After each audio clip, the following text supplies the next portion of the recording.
¿Me puede escuchar bien, señor Marlon? En recepción, por favor.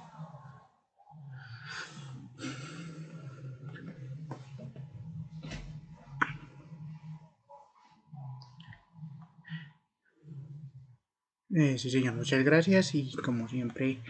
le damos las gracias al Padre Celestial por permitirnos hoy llegar a una emisión más de su programa Hablemos de Inclusión. En el día de hoy es el programa número 62. Continuamos con la explicación y socialización acerca del diseño universal de aprendizaje, las pautas del DUA. Pero antes de iniciar el programa quiero eh, brindar pues un saludo muy especial tanto a las tanto a las madres, exactamente porque el día pues era el día 14 de mayo, pero el día de la madre pues no solo se debe celebrar en esa fecha, digámoslo así, por tema comercial, sino que también pues el día de la madre debe ser debe ser todos los días y sobre todo recordar que gracias a nuestras madres es que hemos podido pues salir adelante nosotros, sus hijos, seamos tanto hombres o mujeres, porque también a ellas les debemos ese, ese don hermoso de la vida, pero también les debemos esos valores, esas correcciones que ellas también desde muy pequeños a todos nos han hecho y que nos han permitido llegar hasta donde hoy en día estamos, gracias a ellas, a sus enseñanzas y sobre todo para las madres que tanto nos acompañan todavía en el plano terrenal y también pues para las personas que ya las tienen en un plano más espiritual. El legado que ellas siempre nos han dejado, pues ese nunca se olvidará, nunca fallecerá, ya que nosotros somos reflejo de esas enseñanzas, de esa construcción, de ese pilar social, tanto a nivel familiar, comunitario, educativo, que tiene muchos roles y esperamos que siempre se recuerde la importancia pues, de nuestras madres y darles a ellas siempre el lugar que corresponde porque sabemos que es una ardua labor y pedimos al Padre Celestial que interceda por ellas. Y también quiero aprovechar para brindarle un fraterno saludo a los compañeros docentes, ya que ayer 15 de mayo se celebra el Día del Maestro dentro de la República de Colombia, así que quiero también enviarle un fraterno saludo a todos los compañeros docentes que a lo largo y ancho de la geografía nacional todos los días se toman el trabajo de brindar enseñanza, de brindar ese pilar educativo tan importante y tan valioso para construir una sociedad más justa, ya que una sociedad con educación va a ser una sociedad pensante, sintiente y sobre todo activa y va a buscar derribar esas diferentes barreras sociales, laborales, porque a través de la educación es un recurso que no se puede quitárselo al individuo, porque un individuo que haya estado presente y que valore el propósito educativo va a poder derribar esas barreras y buscar mejorar no solo su calidad de vida, sino también la calidad social de su comunidad, de las personas que están alrededor suyo. Y a través de esto es muy importante y darle pues las gracias a nuestros compañeros docentes por estar ahí, por a veces eh, generar esos espacios de interrelación entre las diferentes áreas de la docencia, pero sobre todo por ese sacrificio tan grande que muchos de ellos hacen, ya que muchos de ellos son padres y madres que a veces tienen que dejar de pasar tiempo con sus hijos para dedicárselo a la educación, para formar pues otros ciudadanos y asimismo como siempre lo hemos dicho, los docentes, tanto para los docentes que tenemos hijos como para los que no, nuestros alumnos se convierten también en esos hijos del plano espiritual que nosotros pues queremos verlos resurgir, poder verlos triunfar en sus vidas y sobre todo también darles las gracias desde los más pequeños hasta los más grandes estudiantes también por permitirnos enseñarles y darles tal vez esos pocos saberes que nosotros tenemos porque un docente nunca para de aprender, así que Quiero darle las gracias a todos los compañeros también por su esfuerzo, por los diversos esfuerzos que realizan día a día, por llevar este proceso de la enseñanza un paso más allá y poderlo brindar a las diferentes generaciones, tanto presentes como futuras,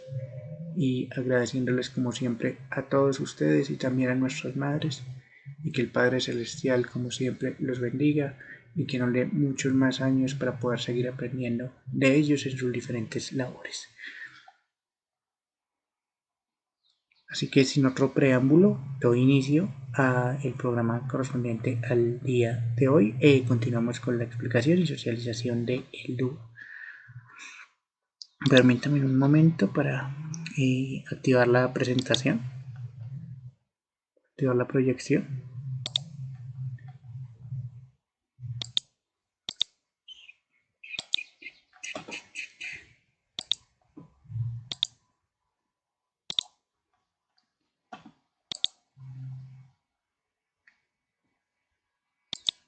En este momento,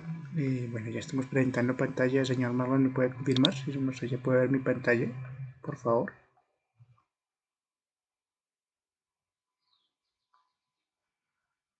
Bueno, continuando donde habíamos quedado hace exactamente 8 días, estábamos hablando de cuáles son las estrategias para verificar cómo se están brindando las orientaciones para realizar un proceso académico. En este caso nos estaba hablando de una estrategia de cómo implementarlo. Lo primero es que a la hora de evaluar, al usar el instrumento de la evaluación, debemos buscar que la evaluación no se vuelva un proceso que genere estrés. Es decir, nosotros los docentes no obligatoriamente, no tenemos la obligación de pronto de usar la evaluación siempre de manera tradicional, sino que al contrario, estamos llamados a poder evaluar de diferentes maneras. Podemos evaluar tal vez a través de la expresión oral, también a través de la representación por medio de la pintura, el dibujo, el arte. También lo podemos hacer a través de la interacción, ya sea tanto grupal o individual, de los saberes que tienen los educandos y evaluarlos a través de esto. ¿Por qué? Porque muchas veces los estudiantes, cuando hablamos de evaluación, a veces se generan procesos de estrés, a veces se pueden olvidar las cosas momentáneamente por ese mismo proceso de decir evaluación tal día, y a veces hay que usar otras estrategias que el estudiante pueda sentir de pronto que no se le está evaluando, pero que nosotros sí lo estamos haciendo, solo que con un instrumento diferente. ¿Por qué? Porque la evaluación tradicional pues muchas veces genera algunos procesos también de estrés o de preocupación, y a veces cuando hay más de una o dos evaluaciones en un mismo día, pues el estudiante va a tener de pronto a olvidar las cosas o a sentir que sufre de bloqueos mentales cuando tiene muchas evaluaciones en un mismo día. Por lo tanto, debemos buscar como diferentes formas de evaluar esos conocimientos, porque a eso también estamos llamados nosotros como educadores, a poder generar esos procesos de centrar el instrumento de evaluación, sí, como un instrumento que nos permite saber cuál es el nivel de adquisición de conocimientos, sin olvidar esto, pero que a través de los diferentes formatos podemos generar una mayor facilidad, flexibilidad, y que a través de esto se garantice que esa evaluación se puede hacer de una manera distinta en su formato. Es decir, nosotros estamos acostumbrados a que las evaluaciones tienen que ser, puede ser en una fotocopia, y que se debe diligenciar, por ejemplo, con esfero o dar respuestas. Entonces, en este caso, otra forma que podríamos evaluar es, por ejemplo, por medio de preguntas, claro, pero que no se vaya a ver la palabra que dice evaluación en letra grande, sino que al contrario, decirles a nuestros estudiantes: vamos a hacer una actividad para conocer qué tanto ustedes saben del tema en el momento, y podemos hacerlo a través de una herramienta tecnológica,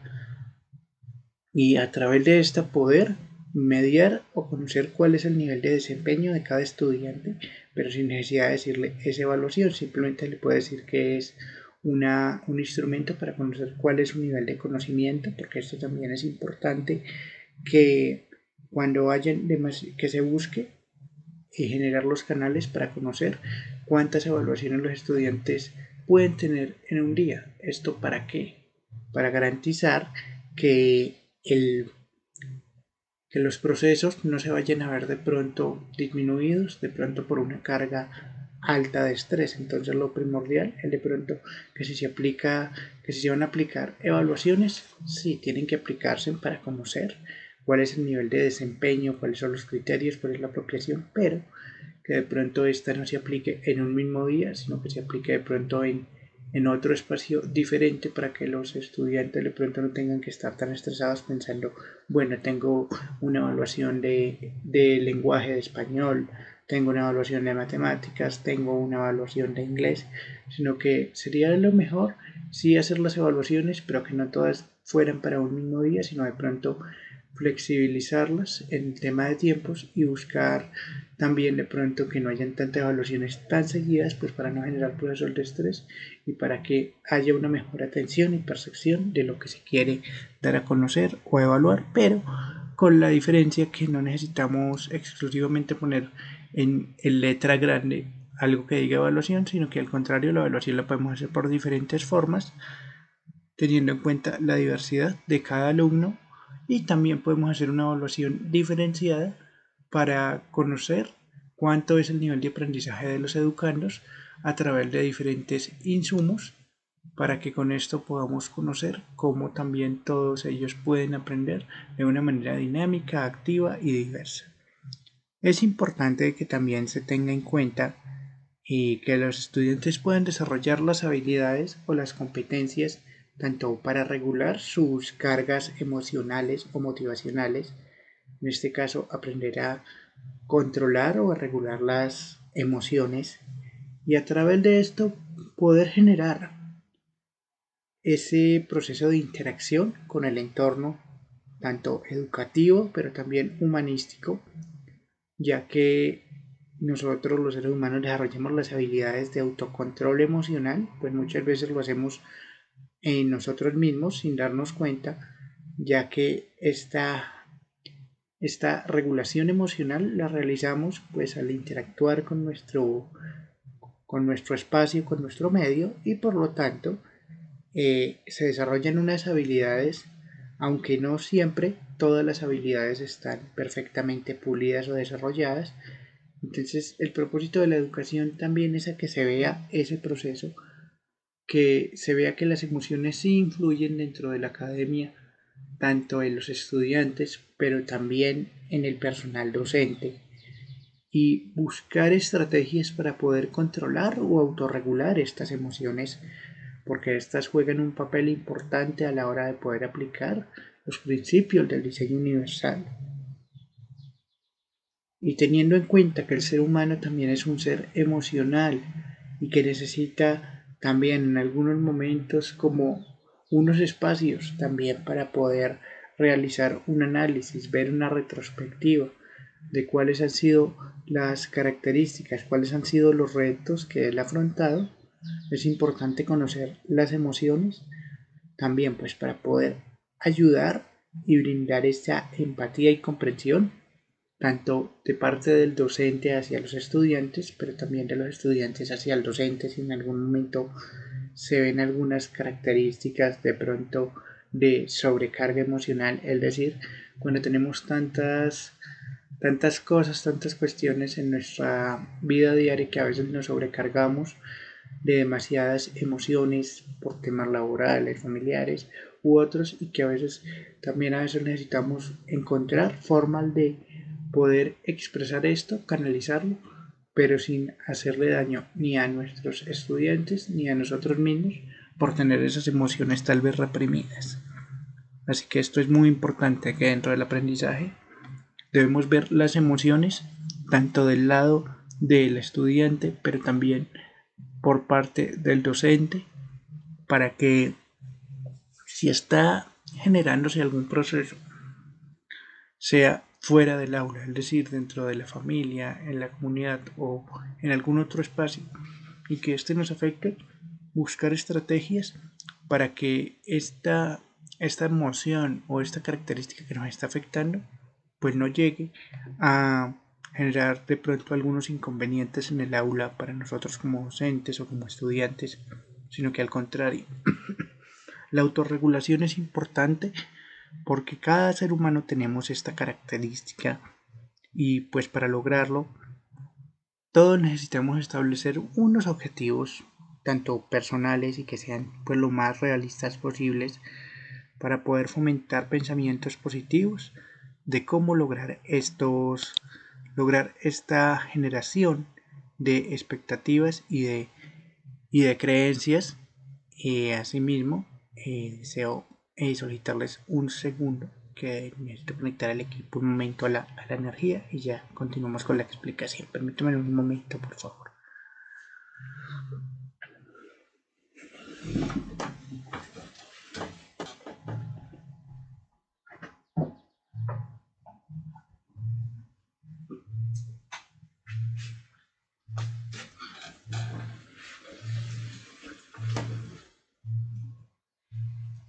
Continuamos con la respectiva socialización que veníamos adelantando. Aquí hay algo muy importante y es que las emociones tienen mucho que ver dentro de los procesos educativos. ¿Por qué? Porque nosotros también necesitamos saber cómo nuestros estudiantes sienten la clase, es decir, ellos cómo sienten esos conocimientos que nosotros tratamos de impartir a través de las diferentes áreas, pero también es importante poder conocer cómo ellos se sienten de manera realista en nuestra clase. Es decir, nosotros debemos preguntarles a ellos sin que ellos nos tengan temor por esta pregunta. Poder conocer ellos cómo se sienten con nuestra clase, si de pronto consideran que algo que se debe cambiar para hacerla tal vez más dinámica, más flexible. Y es poder entender esto, poder entender que las emociones pueden afectar un proceso académico, sea por motivos personales, por motivos académicos o por otra índole, y por lo tanto la educación tampoco se puede desligar de la parte emocional, porque todo ser humano tenemos estas áreas, estas aristas dentro de nosotros mismos y no podemos dejarlas a un lado, y por eso es importante que a través de la educación se propongan estrategias para poder manejar la frustración o el fracaso y también la ansiedad, para que a través de esto podamos entender cómo generar estrategias para que no se generen estos procesos de ansiedad o de frustración. Aquí hay que citar un ejemplo. Si nosotros vemos que hay un estudiante o un grupo o unos estudiantes en el grupo que no están alcanzando unos objetivos, pues nosotros como docentes no debemos decirles, no, es que usted no se está esforzando por adquirir esos conocimientos o usted es perezoso. No, al contrario, nosotros debemos decirles palabras de ánimo, que los animen a ser mejores. En este caso, tratar de decirles, sé que estás haciendo tu mayor esfuerzo, sé que vas a lograr adquirir esta competencia, sé que haces todo lo que está a tu alcance y sé que vas a dominar esta competencia, tal vez con un poco más de trabajo y también con un poco más de compromiso, tanto de parte mía como tu docente y de parte tuya como estudiante, vas a alcanzar esa competencia, vas a poder sobresalir y sobre todo que eres una persona valiosa que sí va a ser capaz de lograr esto. Es muy importante que los docentes no olvidemos motivar a nuestros estudiantes cada día a ser mejores, y esto es muy importante, la automotivación, porque si los estudiantes ellos perciben que nosotros como sus docentes, como adultos les decimos, tú sí puedes, es normal que todos en algún momento nos sintamos tal vez agobiados, porque es cierto, así como tenemos unas áreas en las cuales nos desenvolvemos muy fácil, también tenemos unas áreas del conocimiento, las cuales nos cuestan un poco más de esfuerzo y de conocimiento poder adquirir esas competencias o esos logros, pero esto no significa que no se pueda adquirir, al contrario, se puede adquirir, pero debemos motivarlos a que ellos sí pueden y a que sean mejores, y esto debemos hacerlo tanto a nivel tanto grupal, motivarlos a todos a que sean mejores todos los días, pero también si es necesario hablar con el estudiante de manera individual para motivarlo, hay que hacerlo, porque en este caso debemos, cuando sea necesario, aplicar una frase que es muy cierta, debemos elogiar en público y corregir en privado. Esto es cierto, porque muchas veces encontramos que en el proceso docente a veces se olvida esta realidad y muchas veces se hacen a veces correcciones delante de todos y esto no es lo correcto. Hacer las correcciones, por ejemplo, para un estudiante delante de todo el grupo, sino que lo correcto es eh, hablar con el estudiante de manera privada, decirle que necesita mejorar algunas cosas y esto es también para que él comprenda que si estamos hablándole en otro espacio es porque queremos que él mejore, pero que queremos también evitarle de pronto ese pasar por esa pena de que escuche que su docente le dice delante de todos que él no va a poder, que él no está poniendo su esfuerzo, porque al contrario, nosotros como docentes también debemos entender que hay diversas cuestiones, cosas que afectan las emociones de nuestros estudiantes y hasta la de nosotros mismos y por lo tanto debemos también ver esa parte emocional porque la educación no solo puede ser un proceso pedagógico sino que para poder dar esa pedagogía, esa enseñanza y que los estudiantes también quieran recibirla debemos brindar una educación activa que también tenga en cuenta la parte emocional recordando que esa autorregulación es importante para poder entender la frustración si en algún momento se llega a presentar, nosotros como docentes debemos tratar siempre de animar, no de frustrar de pronto más de lo que el estudiante ya se siente, de pronto agobiado, sino al contrario, debemos es tratar de entender que en este proceso académico nada está escrito y que debemos buscar estrategias para abordar esta frustración, estas tristezas u otras características que se presentan también debemos generar estrategias para que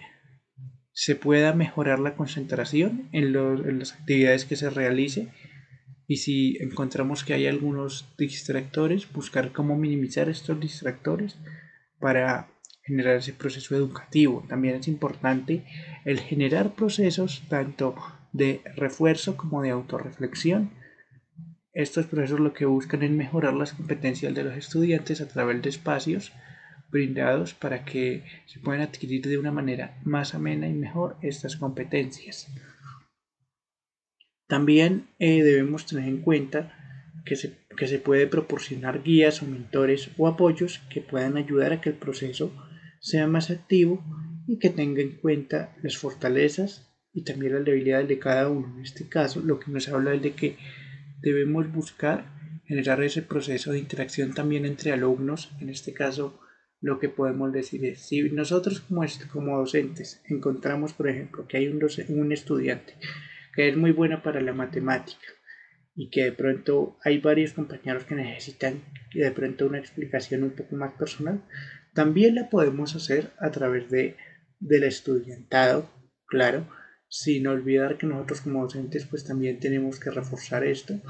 pero esto lo que beneficia, en este caso el compañerismo, es a que ellos puedan aprender con un par de su misma edad, es decir, con un compañero de su misma edad, y que también pueden entender a veces estos conocimientos de una manera más fácil, porque entre estudiantes ellos tienen diversas formas también de explicarse lo que no entienden y buscar esas estrategias, es decir, buscar que en cada grupo de estudiantes, buscar el estudiante que pueda aportar también a ese proceso y que pueda ayudarnos a generarle esas competencias a sus compañeros y asimismo nosotros también como docentes adelantar las rutas para aprovechar esas fortalezas que tiene cada uno. Asimismo también generar estrategias para que a través de la autorreflexión y de las diferentes dinámicas se puedan alcanzar los objetivos personales de todos los estudiantes en la medida de lo posible. También debemos generar ese proceso para que si hay estudiantes que necesitan los refuerzos o los andamiajes educativos se puedan generar para poder conocer qué tan satisfactoria está siendo nuestra estrategia en ese momento. En este caso, lo que queremos es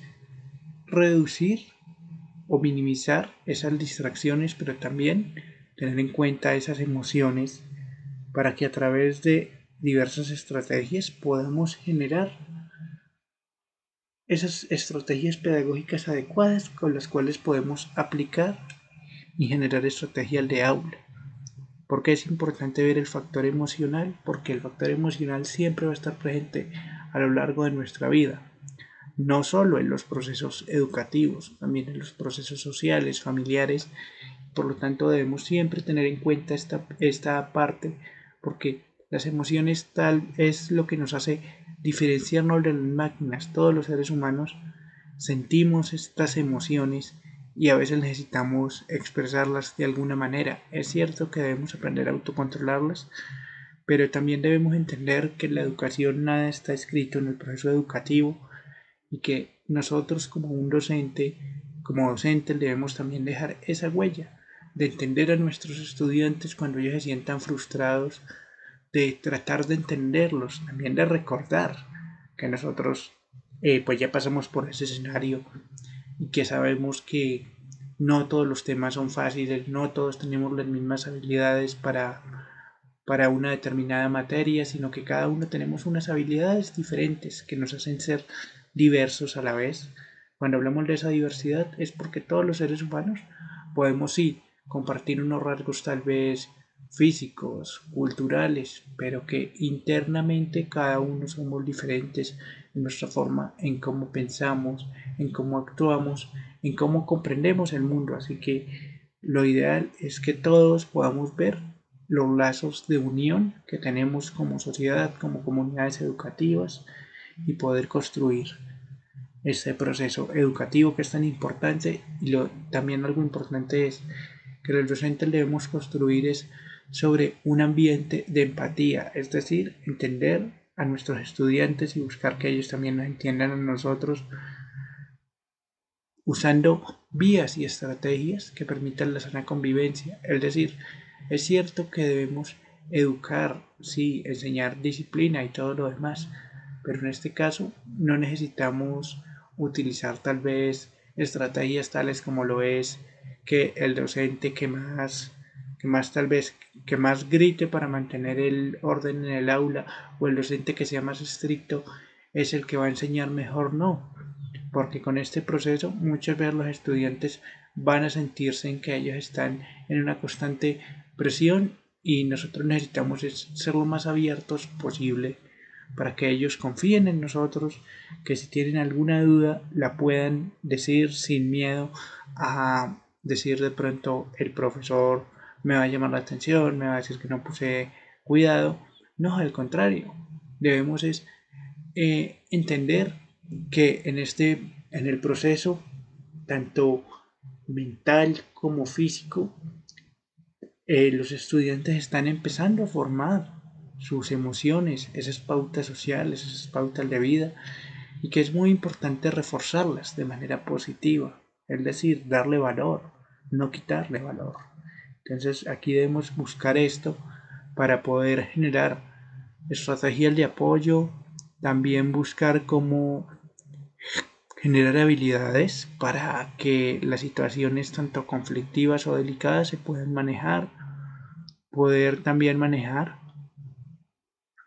estrategias o simulaciones para demostrar para qué sirven esas habilidades diarias que ellos están adquiriendo, para poderlas usar en su día a día, para que a través de la enseñanza se genere ese proceso de enriquecimiento a nivel tanto educativo, tanto a nivel social, tanto a nivel mental, para que estos conocimientos se puedan aplicar a una realidad y que no solo queden plasmados en el papel, sino que estos pasen a la realidad. También otro punto importante es el punto de verificación, que es desarrollar la evaluación y la reflexión. En este caso, debemos realizar una evaluación constante para saber qué es lo que los estudiantes requieren aprender, que esto está pues muy marcado en el currículo, que es el que a nosotros como docentes nos dicen de acuerdo a cada grado y a cada área qué se debe enseñar y cómo se debe enseñar. Pero también tenemos que tener en cuenta que cada estudiante es un ser humano completamente diferente y que al estar moldeando a través de la metacognición, que la metacognición la podemos definir como la habilidad por la cual en los primeros años de vida es importante desarrollar ese proceso de aprendizaje, ya que en los primeros años, tal vez contando desde los primeros 7 años, es muy importante que se brinden estas estrategias para que los estudiantes puedan aprender de manera activa. La metacognición a lo que nos invita es a que tratemos de entender que nuestras estructuras cerebrales están conformadas por el conjunto de neuronas y que a la vez las neuronas tienen unos neurotransmisores que son las vías eléctricas por medio de las cuales se transmiten los conocimientos y que podemos tanto recibir como extraer información en nuestras conexiones neuronales. La metacognición lo que busca es que a través de la plasticidad cerebral, que la plasticidad cerebral debe entenderse como la capacidad para aprender de una manera activa y dinámica desde los primeros años y también hasta lo largo de nuestra vida, de que debemos buscar estrategias que nos permitan que todos los estudiantes puedan aprender y también buscar diversos instrumentos por medio de los cuales se pueda tanto motivar, pero también generar estrategias que permitan conocer el progreso de cada uno, buscando conocer cuál es la mejor vía y el mejor modo para que todos puedan aprender y si es necesario generar alguna adaptación, que ésta se pueda hacer, porque todos los estudiantes son diferentes, ningún estudiante es uno igual al otro, y esto es importante entenderlo, porque anteriormente se tenía la concepción que todos los estudiantes solo debían aprender por una única vía y que no había posibilidad de flexibilizar este aprendizaje. Hoy en día el llamado pues es diferente porque tenemos que tener en cuenta que cada estudiante es diferente por aspectos tales como lo pueden ser su cultura, su edad cronológica, su aspecto familiar, entre otras, que es muy importante que también evaluemos porque todos los estudiantes pueden aprender, todos los alumnos son seres valiosos que necesitan esa oportunidad de aprender, pero no aprender bajo, tal vez, bajo el miedo, sino al contrario, aprender bajo un aprendizaje que se base en la empatía, en la corrección fraterna, en que todos podemos aprender y que también los docentes estamos llamados a dejar esa huella indeleble en la vida de nuestros estudiantes y poder utilizar diversos implementos para que ellos puedan lograr ese proceso y es muy importante que también nosotros busquemos autorregularnos a nosotros mismos como docentes para poder entender si de pronto el estudiante no adquiere una habilidad, si ésta no se ha adquirido, ya sea porque falta un refuerzo de pronto dentro del aula o si también es por alguna afectación del exterior que también lo está afectando porque nosotros no podemos decir que solo un estudiante no aprende porque no está poniendo de su parte, sino también pueden ser otras razones tal vez exteriores que lo estén afectando y es muy importante que también tengamos esa inteligencia emocional, esa empatía de poder entender a los estudiantes y poder brindarles también los apoyos que se consideren necesarios para que él pueda mejorar su proceso académico, pero también su proceso de autorregulación, porque si estas emociones no están controladas, pues ningún ser humano, si no está la parte emocional equilibrada, puede realizar una actividad de la mejor manera posible. También aquí es algo muy importante y surge y es que debemos brindar diversas estrategias por medio de las cuales se pueda facilitar el proceso de aprendizaje y cómo poder representar este proceso, es decir, generar estrategias para generar procesos de aprendizaje, pero también estrategias que nos permitan conocer cómo nuestros estudiantes han realizado este aprendizaje, ya sea por medio de, de gráficos, también por medio de pronto de escribir una historia, también por medio de las artes como lo son la música o la pintura, y por medio de esto poder conocer si hay algún cambio conductual importante en nuestros estudiantes o si en nuestra clase ellos se sienten cómodos con los métodos que usamos. También es importante poder preguntarles a nuestros estudiantes, nosotros como docentes, si ellos nos están entendiendo todo por el método que estamos usando o si es necesario cambiarlo, porque la idea es hacer un consenso en el cual los estudiantes también puedan y tengan el derecho a la palabra, que puedan explicarnos o decirnos cuando ellos creen que una estrategia o sistema educativo de pronto no está funcionando dentro del aula y que nosotros podamos cambiarlos. También que se tengan diversidad de recursos, ya sean gráficos, también recursos educativos, interactivos, como lo pueden ser audiovisuales, musicales, entre otros, que nos apoyen para poder reconocer y poder conocer cuál es el nivel tanto de comprensión, el nivel de apropiación y sobre todo el nivel de expresión de esos saberes, tanto hacia sus compañeros como también hacia el docente, para conocer cómo se ha generado este proceso de aprendizaje. En este caso tenemos el primer principio del DUA, ¿de qué nos habla? Nos habla de proporcionar múltiples medios de representación. En este caso podemos definirlo como el qué del aprendizaje. Entonces aquí tenemos algo muy importante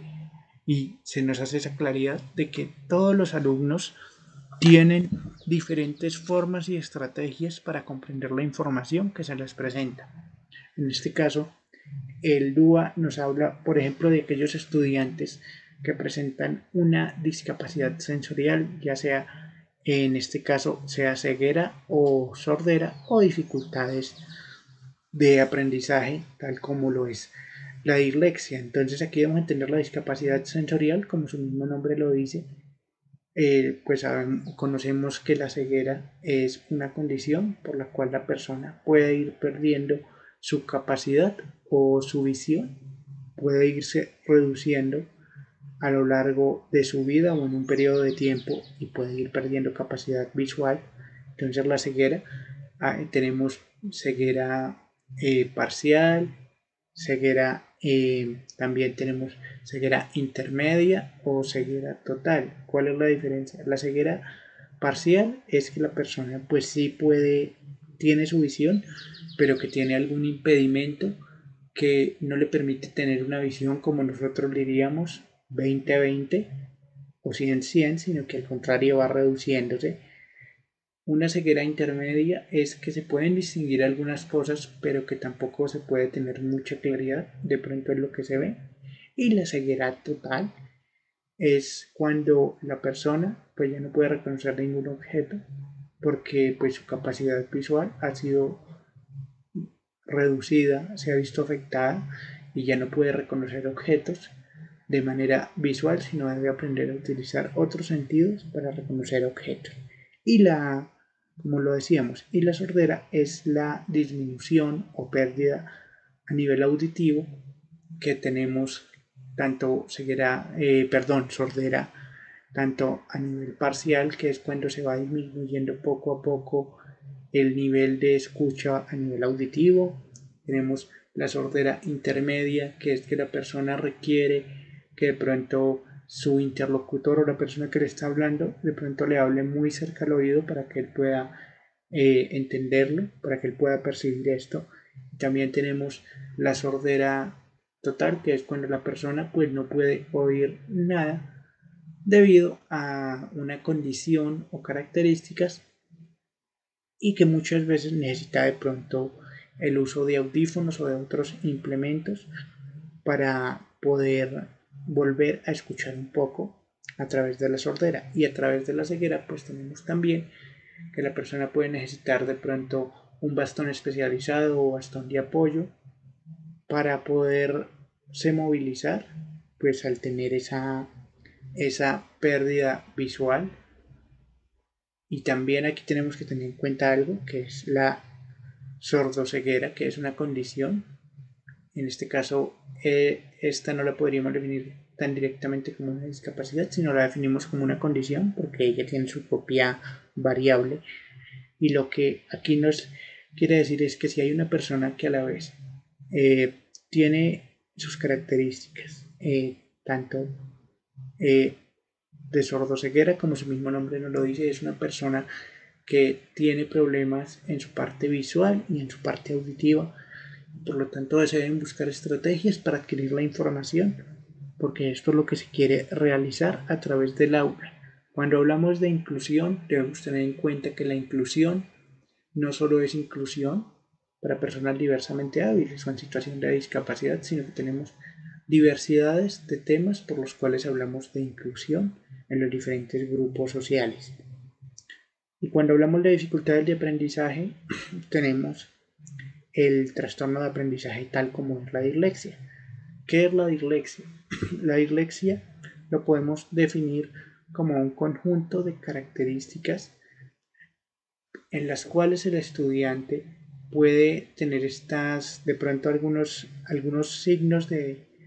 detección de pronto de dislexia temprana u otros, aunque el estudiante no puede atarse los cordones de los zapatos por sí mismo,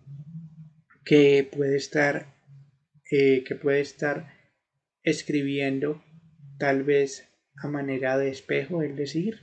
no de izquierda a derecha como comúnmente lo realizamos, sino que puede estar escribiendo de derecha a izquierda, puede estar escribiendo palabras tales como mamá, la puede estar escribiendo al revés. Entonces en este caso, como lo tendríamos, por ejemplo, mamá no sonaría mamá, sino sonaría anma. Entonces ese es un ejemplo también, que palabras tales como lo son, por ejemplo, día, él lo está escribiendo diferente y que no sea día, sino que sea, por ejemplo, ait u otras características. Entonces, la dislexia se puede identificar por escritura en espejo, que como lo decía es de escritura derecha a izquierda, porque hay diferentes formas en las cuales se escribe una palabra. También que al ver este proceso, a veces tampoco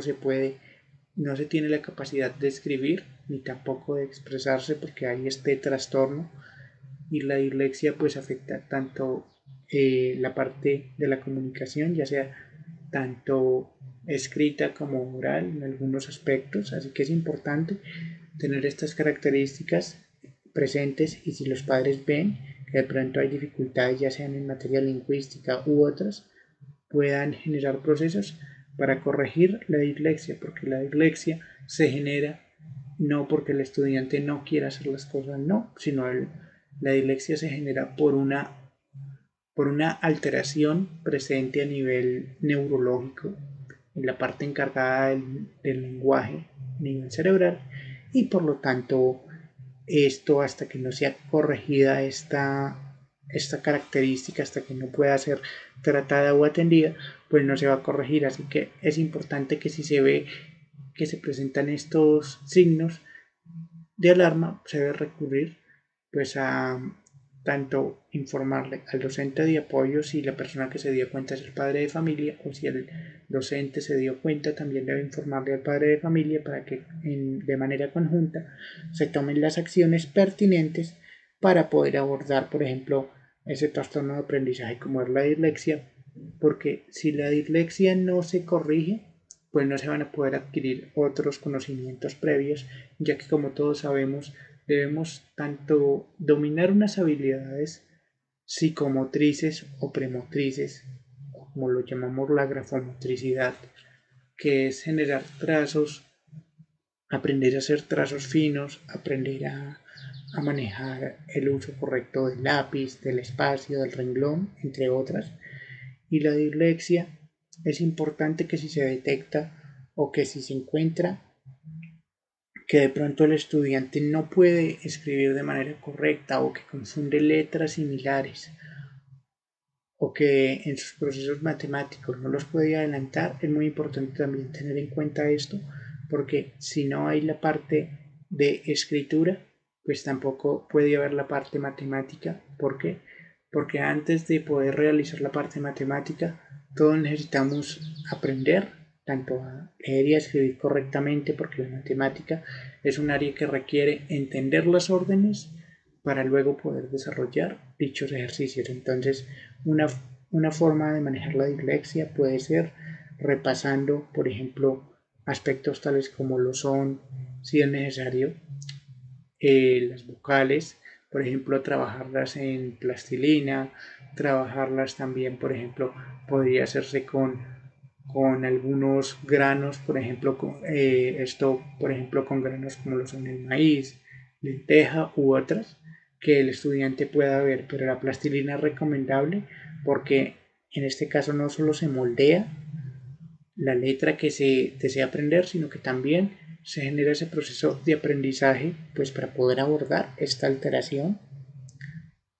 Y lo que se busca es esto, que se pueda garantizar eso, pero debemos empezar a aprender con el estudiante, pues nuevamente repasar las vocales, repasar el alfabeto y luego ir repasando ejercicios de escritura de manera gradual, poco a poco, porque como lo explico, la dislexia no es porque el estudiante quiera tenerla o no tenerla, la dislexia es un trastorno de característica neurológica y que por lo tanto debe ser tratado a tiempo para que se pueda tomar acciones pertinentes para abordar este trastorno. También es importante que dentro del contexto del aula se generen diversas estrategias, ya sean medios visuales o auditivos, en conjunto con los textos impresos, para que ese proceso de aprendizaje se pueda dar por diversas formas, ya que por medio de la diversidad de aprendizajes y por medio de la diversidad de estímulos e instrumentos, esto permite a los estudiantes poder generar las conexiones interiores o neuronales, así como generar ese entendimiento de manera más fácil de los conceptos,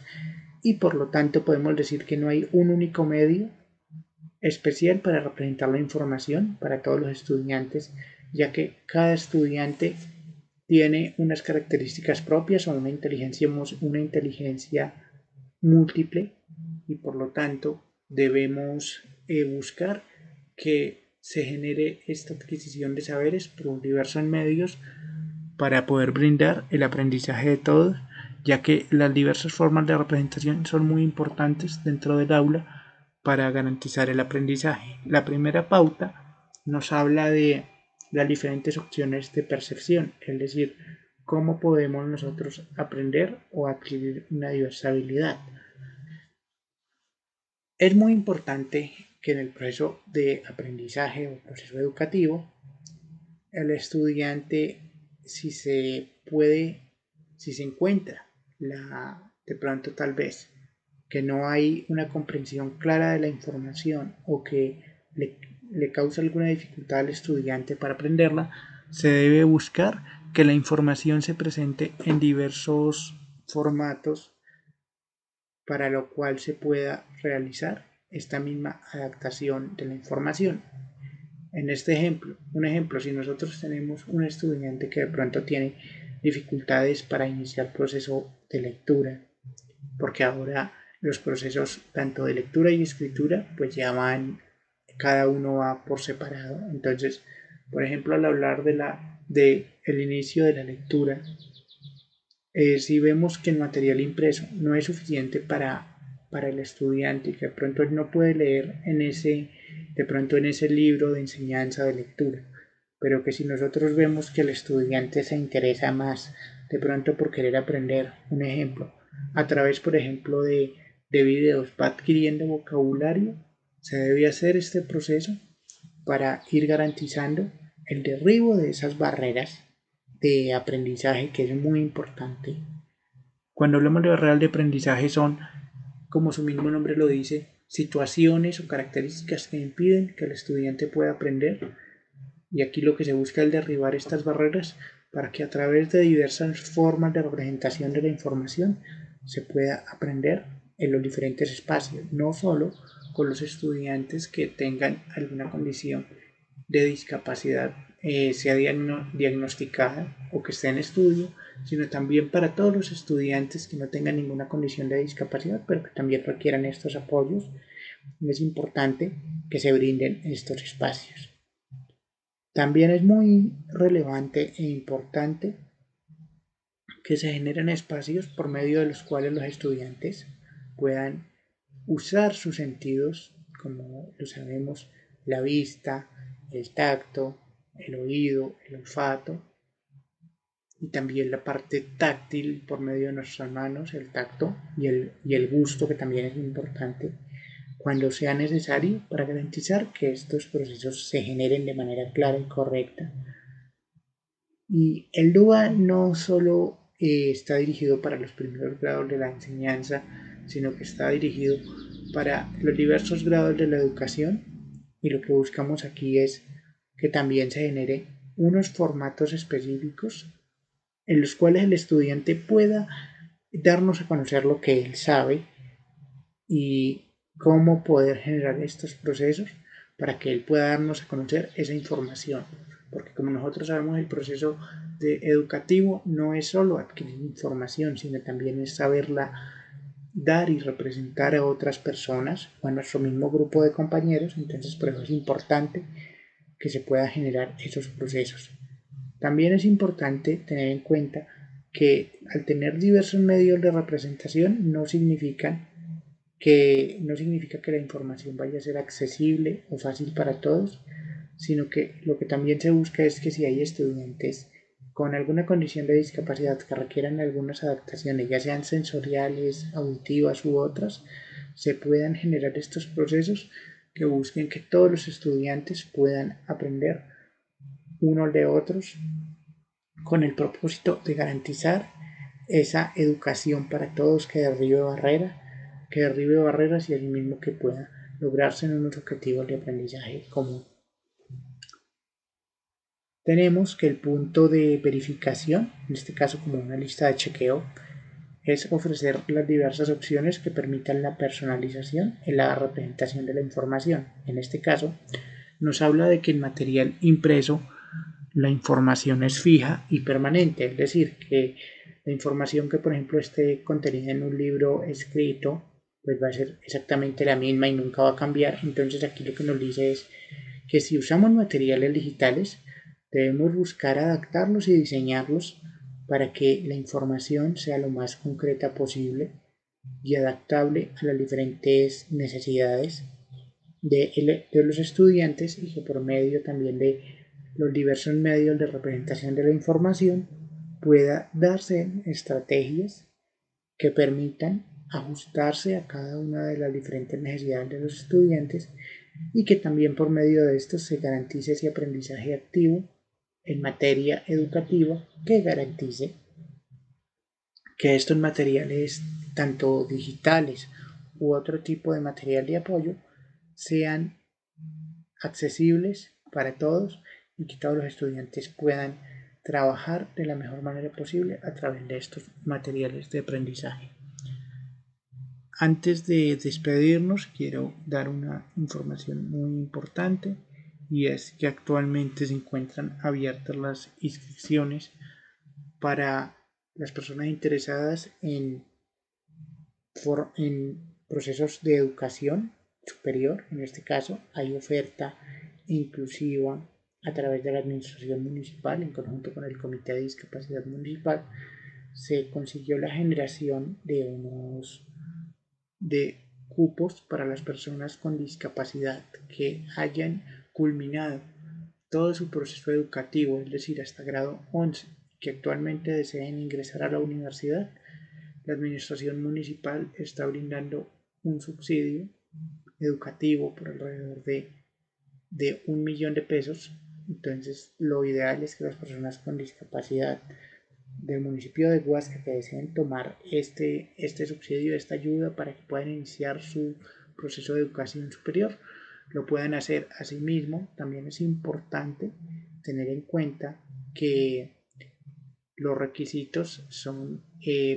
estar inscrito en una universidad reconocida, sea pública o privada. También que se manifieste la intención de participar en la toma del subsidio universitario. Y también es muy importante que cualquier duda o cualquier información que haya al respecto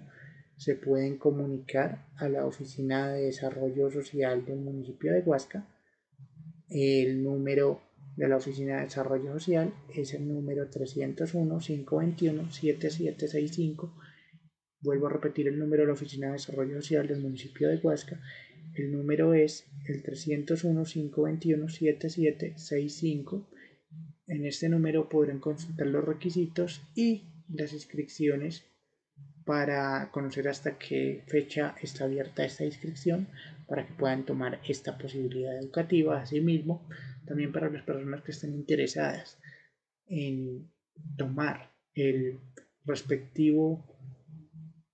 curso o los cursos, ya sean técnicos o tecnológicos, ya sean instituciones públicas o privadas, también se está dando ese espacio para que lo puedan aprovechar para las personas en situación de discapacidad, pero también para otros grupos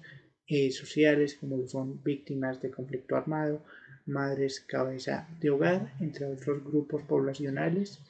Esperamos que esta información les sea útil. Como siempre, el Comité de Discapacidad Municipal estará trabajando por mejorar la calidad de vida de las personas residentes en nuestro municipio para que,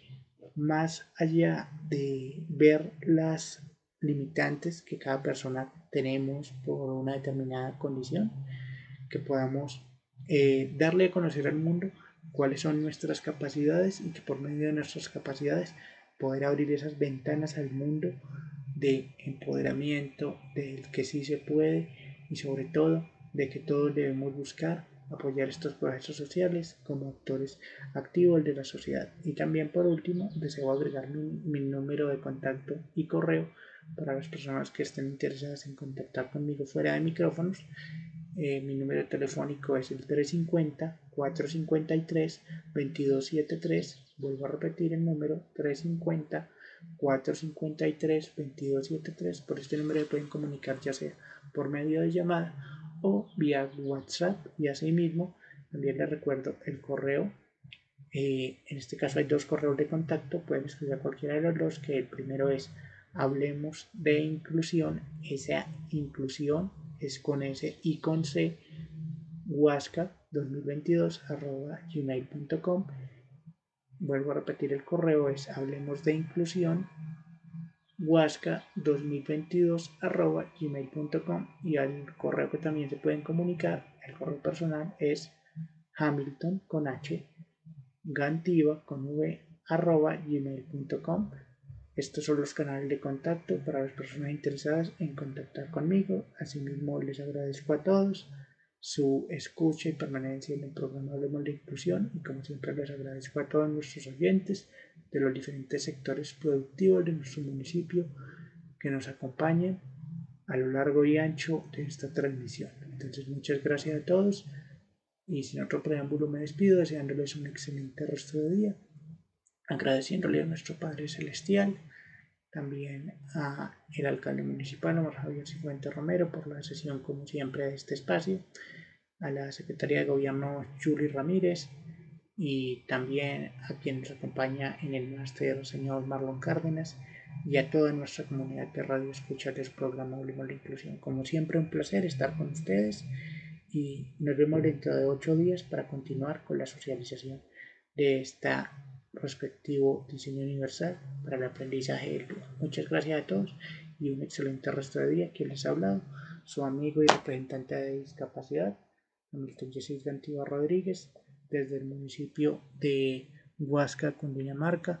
provincia del Guavio, desde el oriente del departamento de Cundinamarca. Muchas gracias y un feliz día para todos nuestros oyentes.